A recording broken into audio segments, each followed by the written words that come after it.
नमस्कार, KP news 24/7 में आपका स्वागत है। मैं अश्विनी आपके साथ। आइए सबसे पहले एक नजर डालते हैं आज के मुख्य समाचारों पर। AVIS अस्पताल हैदराबाद और Rotary Club of Bidar New Century द्वारा निःशुल्क जांच शिविर। अप्रैल माह के शुरू होते ही गर्मी और तेज धूप का सिलसिला शुरू हुआ। आरसीबी टीम के लिए सिद्धरामैया की पोस्ट ने जीत लिया फैंस का दिल। इद्रिस पाशा हत्याकांड। HD कुमारस्वामी ने कर्नाटक में असहिष्णुता को बढ़ावा देने के लिए भाजपा सरकार की आलोचना की। कर्नाटक में मवेशी व्यापारी को हिंदुत्व गौ रक्षकों द्वारा पीट कर मार डाला गया। कांग्रेस नेता राहुल गांधी को मानहानि मामले में जमानत मिली। 13 अप्रैल को होगी अगली सुनवाई। जेल से रिहाई के बाद दिवंगत मूसेवाला के घर पहुंचे नवजोत सिंह सिद्धू। साथ दिखा वाहनों का काफिला।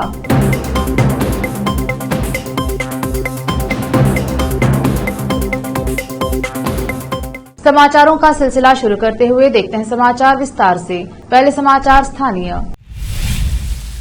AVIS अस्पताल हैदराबाद और Rotary Club of Bidar New Century द्वारा यहां MIA हॉल में आयोजित वेरिकोज वेन्स स्क्रीनिंग कैंप में 60 लोगों का निःशुल्क चेकअप किया गया।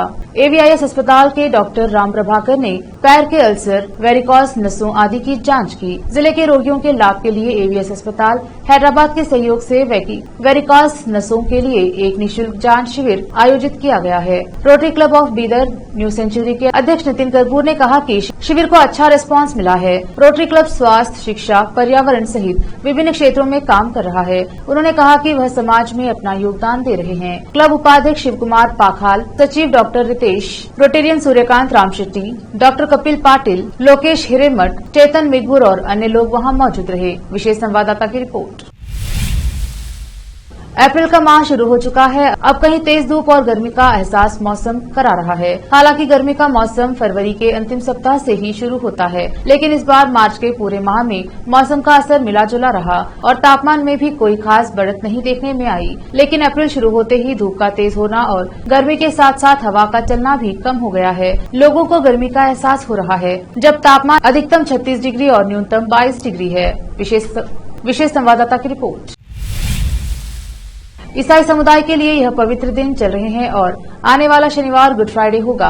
अब तक दिन रात सार्वजनिक प्रार्थनाओं का आयोजन किया जा रहा है। बीदर शहर के जॉनसन कॉलोनी में बिशप उत्तम कुमार ने जयराम डोडमनी के घर पहुंचे, जहां उनका सम्मान किया गया और उन्होंने प्रवचन के साथ साथ प्रार्थना की। कैमरामैन संतोष का कवरेज। मैं आज बहुत खुशी हूँ क्योंकि मेरा भाई लोग एस कुमार परिवार तरफ से मेरे को इधर बुलाया गया और अच्छा भोजन मैंने किया और उनको आशीष देना चाहता हूँ। मैं तो प्रभु की परमेश्वर यीशु मसीह का सेवक हूँ, इसलिए ये दिनों में सब लोग, पासवान लोग और बिशप लोग, पास्टर्स लोग, ऑर्डेंड रेवरेंड सब बिजी रहता है। इस दिनों में मेरे को प्रभु की अगुवाई से उनकी योजना से मैं बीदर आ सकूं और प्रभु की वचन सुना रहा हूं। अभी तो मैं खुश हूं। मेरे हाथ में पवित्र ग्रंथ बाइबल है। इसमें ऐसा लिखा गया है, प्रभु यीशु मसीह ने 40 दिन इस धरती में बहुत कष्ट उठाया क्योंकि मनुष्यों को छुटकारा देने के लिए वो अपना लहू बहाया बोल के हम बिलीव करता है। लेते हैं छोटा सा ब्रेक, जल्द लौटेंगे ब्रेक के बाद।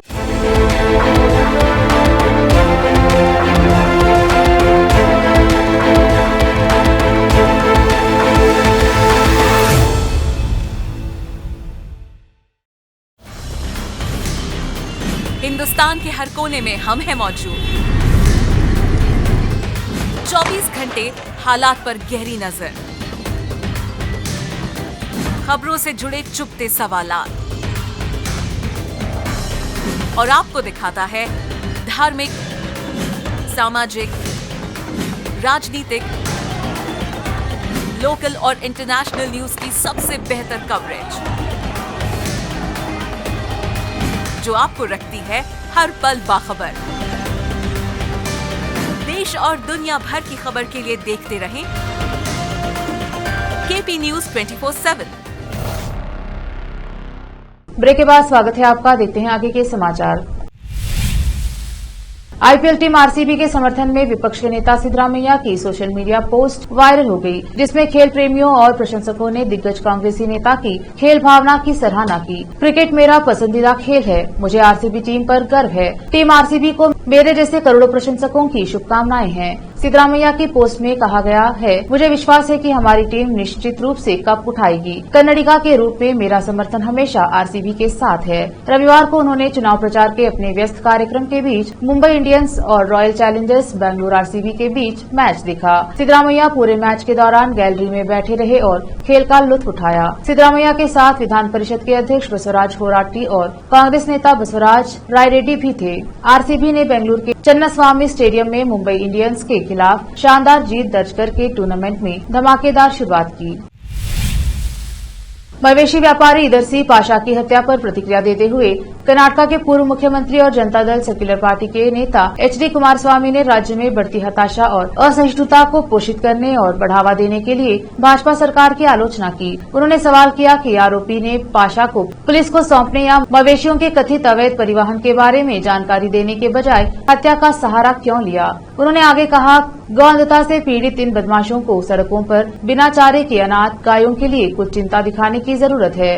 हालांकि जाति और धर्म के आधार पर आग लगाना उनकी आदत है। कुमारस्वामी ने संदिग्धों को तुरंत गिरफ्तार नहीं करने के लिए पुलिस की भी आलोचना की और सवाल किया कि क्या उन्हें सड़क पर क्रिकेट के बल्ले लहराने की पुलिस की मौन अनुमति थी। उन्होंने इस बात पर भी चिंता व्यक्त की कि यह घटना तब हुई जब आदर्श आचार संहिता लागू थी और कहा कि यह राज्य में सांप्रदायिक वैमनस्य और हिंसा पैदा करने और चुनाव आने पर शांति भंग करने का प्रयास है। शनिवार 1 अप्रैल को कर्नाटक के रामनगर जिले में एक मवेशी व्यापारी की हिंदुत्व कार्यकर्ताओं द्वारा अवैध रूप से मवेशियों को ले जाने के बहाने कथित तौर पर हत्या कर दी गई थी। मृतक की पहचान राज्य के मंड्या जिले के रहने वाले इदरसी पाशा के रूप में हुई है। पुलिस ने मामले में प्रमुख हिंदुत्व कार्यकर्ता पुनीत केरेहल्ली और 4 अन्य के खिलाफ मामला दर्ज किया है। इस घटना के सामने आने के बाद पुनीत की कर्नाटक के कई प्रमुख भाजपा नेताओं के साथ तस्वीरें सोशल मीडिया पर आने लगी हैं, जिनमें बेंगलुरु दक्षिण के सांसद तेजस्वी सूर्या, भाजपा के राष्ट्रीय सचिव सीटी रवि शामिल हैं, जो राज्य की सत्तारूढ़ पार्टी से उनकी निकटता का संकेत देते हैं।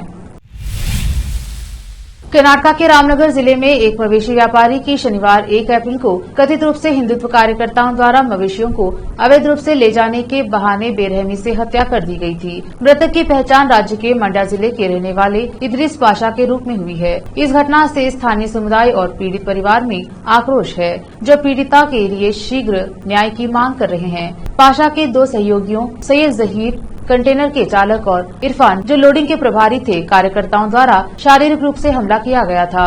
पुलिस ने इस मामले में हिंदुत्व समर्थक कार्यकर्ता पुनीत केरेहल्ली और 4 अन्य के खिलाफ मामला दर्ज किया है। पाशा के परिवार के सदस्यों द्वारा दर्ज कराई गई शिकायत के आधार पर आरोपियों पर आईपीसी की धारा 302 हत्या, 341 गलत संयम और 504 शांति भंग करने के इरादे से जानबूझकर अपमान के तहत मामला दर्ज किया गया है। प्राथमिकी में कहा गया है कि हालांकि पाशा ने खरीद दस्तावेज दिखाया कि मवेशी स्थानीय बाजार से खरीदे गए थे, पुनीत ने उसे गाली दी और 2 लाख रुपए की मांग की। पुनीत ने कथित तौर पर पाशा को पाकिस्तान वापस जाने के लिए कहा। उसका पीछा किया गया और उसके साथ मारपीट की, जिससे उसकी मौत हो गई। मृतक के परिवार के सदस्यों का दावा है कि पुनीत और उनके सहयोगी गोरक्षक थे और उन्होंने पाशा को रिहा करने के लिए 2 लाख रुपए की मांग की। नहीं देने पर जान से मारने की धमकी दी। पाशा के परिवार वाले उसके शव के साथ विरोध कर रहे हैं और पुनीत और उसके सहयोगियों के खिलाफ कार्यवाही की मांग कर रहे हैं।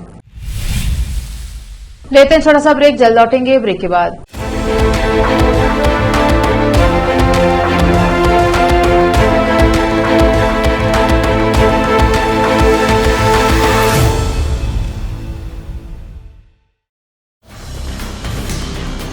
हिंदुस्तान के हर कोने में हम हैं मौजूद। 24 घंटे हालात पर गहरी नजर, खबरों से जुड़े चुपते सवालात और आपको दिखाता है धार्मिक, सामाजिक, राजनीतिक, लोकल और इंटरनेशनल न्यूज की सबसे बेहतर कवरेज, जो आपको रखती है हर पल बाखबर। देश और दुनिया भर की खबर के लिए देखते रहें केपी न्यूज 24/7। ब्रेक के बाद स्वागत है आपका। देखेंगे आगे के समाचार। कांग्रेस नेता राहुल गांधी को मानहानि मामले में सूरत सेशन कोर्ट से जमानत मिल गई है। अब इस मामले में अगली सुनवाई 13 अप्रैल को होगी। वहीं सूरत की कोर्ट ने राहुल गांधी के खिलाफ मानहानि मामले में प्रतिवादियों से 10 अप्रैल तक जवाब दाखिल करने को कहा है। गौरतलब है कि राहुल गांधी को हाल ही में मोदी सरनेम को लेकर कोर्ट ने सजा सुनाई थी, जिसके बाद लोकसभा सांसद के रूप में उन्हें अयोग्य घोषित कर दिया गया था। सोमवार को गुजरात के सूरत में अपनी मोदी सरनेम वाली टिप्पणी पर एक आपराधिक मानहानि मामले में दोषी ठहराए जाने के खिलाफ राहुल अपील दायर करने पहुंचे थे। राहुल गांधी आज ही दिल्ली लौट जाएंगे। उन्हें कोर्ट में हाजिरी लगाने की जरूरत नहीं है। हालांकि राहुल की सजा खारिज नहीं हुई है, लेकिन वह जेल भी नहीं जाएंगे। राहुल को सूरत सेशन कोर्ट से जमानत मिली है। राहुल गांधी की सजा के खिलाफ कोर्ट में अपील के लिए जाने को लेकर बीजेपी नेता संबित पात्रा ने कांग्रेस पर तंज कसा है और कहा है कि अपील 2 साल की सजा के खिलाफ के नाम पर तबाही मचा रहे हैं। क्या वे न्यायपालिका पर दबाव बनाने की कोशिश कर रहे हैं? 23 मार्च को सूरत में मुख्य न्यायिक मजिस्ट्रेट एच वर्मा की अदालत ने 52 वर्षीय राहुल गांधी को दोषी ठहराया था और 2019 में उनकी मोदी उपनाम टिप्पणी पर उनके खिलाफ दायर आपराधिक मानहानि के मामले में 2 साल की जेल की सजा सुनाई थी। सजा सुनाए जाने के अगले ही दिन कांग्रेस के पूर्व अध्यक्ष को लोकसभा से अयोग्य घोषित कर दिया गया था। अपनी अयोग्यता के बाद राहुल गांधी 8 साल तक चुनाव नहीं लड़ पाएंगे, जब तक कि कोई हाई कोर्ट उनकी सजा पर रोक नहीं लगाता। कांग्रेस नेता रमजोत सिंह सिद्धू सोमवार को दिवंगत गायक सिद्धू मूसेवाला के माता पिता से मिलने के लिए पंजाब के मानसा जिले में स्थित उनके आवास पर गए। पंजाब के पटियाला स्थित अपने आवास से रवाना होने के बाद कांग्रेस नेता सिद्धू अपहरण करीब 2:15 बजे मानसा स्थित मूसेवाला के गांव पहुंचे। उनके साथ पार्टी के कुछ नेता भी थे। क्रिकेट खिलाड़ी से राजनेता बने सिद्धू 1988 के एक रोड रेस मामले में करीब 10 महीने की सजा काटने के बाद शनिवार को पटियाला केंद्रीय कारागार से बाहर आए। बता दें कि शुभदीप सिंह सिद्धू की पिछले साल 29 मई को मानसा में गोली मारकर हत्या कर दी गई थी। वह सिद्धू मूसेवाला के तौर पर लोकप्रिय थे। मूसेवाला दिसंबर 2021 में कांग्रेस में शामिल हुए थे, जब सिद्धू पार्टी के पंजाब इकाई के प्रमुख थे। मूसेवाला ने 2022 का पंजाब विधानसभा चुनाव कांग्रेस के टिकट पर मानसा सीट से लड़ा था, लेकिन हार गए। मूसेवाला के माता पिता अपने बेटे के लिए न्याय की मांग कर रहे हैं। वे पिछले महीने पंजाब विधानसभा परिसर के बाहर धरने पर भी बैठे थे।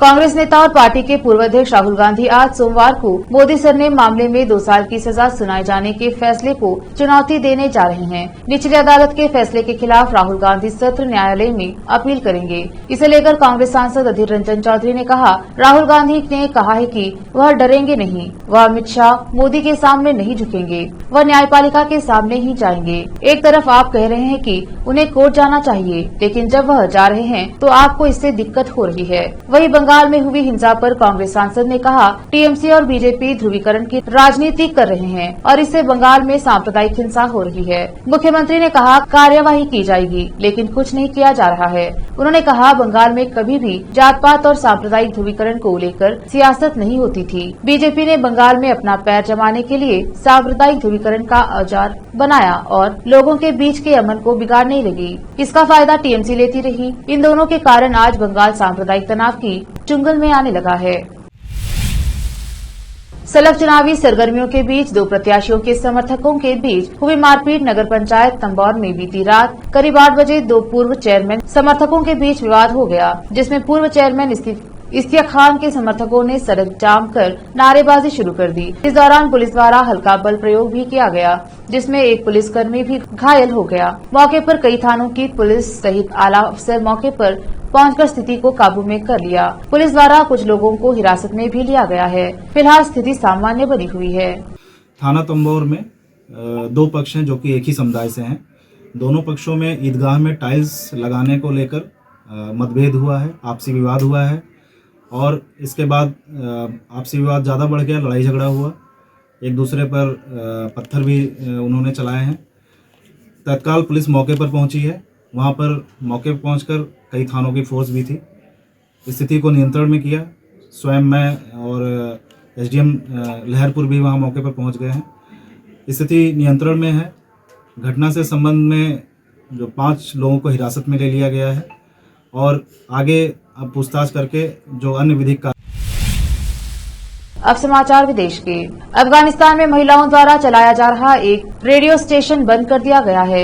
यह एकमात्र महिला रेडियो स्टेशन था जो अफगानिस्तान के नॉर्थ वेस्ट इलाके में चलाया जा रहा था, लेकिन रमजान का हवाला देकर तालिबानियों ने रेडियो की आवाज खामोश करवा दी। इस आदेश के पीछे तालिबान का आरोप है कि महिला रेडियो स्टेशन पवित्र रमजान माह के दौरान बजाया जा रहा था। हालांकि मीडिया रिपोर्ट्स के अनुसार महिला रेडियो स्टेशन ने तालिबान के इन आरोपों को खारिज कर दिया है। मर्यादा पुरुषोत्तम श्री राम की जन्मस्थली अयोध्या में तो भव्य राम मंदिर बन ही रहा है। अयोध्या से हजारों किलोमीटर दूर दक्षिण में रवाना दक्षिण में रावण के देश में भी प्रभु श्री राम की महिमा का गुणगान होगा। भारतीय पर्यटकों के लिए खासतौर पर श्रीलंका में रामायण पर आधारित रामायण का नाटक निर्माण होने जा रहा है। ये वो स्थान है जहां भगवान श्री राम के चरण पड़े थे। यही नहीं, यहाँ पर माता सीता पर आधारित स्किट भी होगा। सीता जी को रावण ने यहाँ अशोक वाटिका में रखा था। रामायण स्किट रामायण के इस नाटक की यह खास बात है कि इसे देखने के लिए भारतीय श्रद्धालुओं को एक सहूलियत भी दी गई है। बताया जा रहा है कि यहाँ भारतीय करेंसी यानी भारतीय रुपए भी चलेगा। एक नजर फिल्मों के समाचारों पर। पठान के बाद दसरा ने मारी बाजी, बनी सबसे बड़ा वीकेंड पाने वाली दूसरी फिल्म। अब समाचार खेल जगत के। कोहली ने बनाए 5 विराट रिकॉर्ड, मुंबई इंडियंस को किया चारों खाने चित। आखिर में समाचार बाजार की। दुनिया भर में मंदी का खौफ, लेकिन भारत बिजनेस में बनेगा टॉप, मेड इन इंडिया का बजेगा डंका। फिर से एक नजर आज की सुर्खियों पर। AVIS अस्पताल हैदराबाद और Rotary Club of Bidar New Century द्वारा निःशुल्क जांच शिविर। अप्रैल माह के शुरू होते ही गर्मी और तेज धूप का सिलसिला शुरू हुआ। RCB टीम के लिए सिद्धरामैया की पोस्ट ने जीत लिया फैंस का दिल। इद्रिस पाशा हत्याकांड। HD कुमारस्वामी ने कर्नाटक में असहिष्णुता को बढ़ावा देने के लिए भाजपा सरकार की आलोचना की। कर्नाटक में मवेशी व्यापारी को हिंदुत्व गौ रक्षकों द्वारा पीट कर मार डाला गया। कांग्रेस नेता राहुल गांधी को मानहानि मामले में जमानत मिली। 13 अप्रैल को होगी अगली सुनवाई। जेल से रिहाई के बाद दिवंगत मूसेवाला के घर पहुंचे नवजोत सिंह सिद्धू, साथ दिखा वाहनों का काफिला।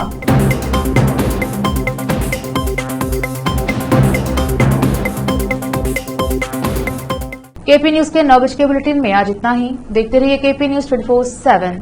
धन्यवाद।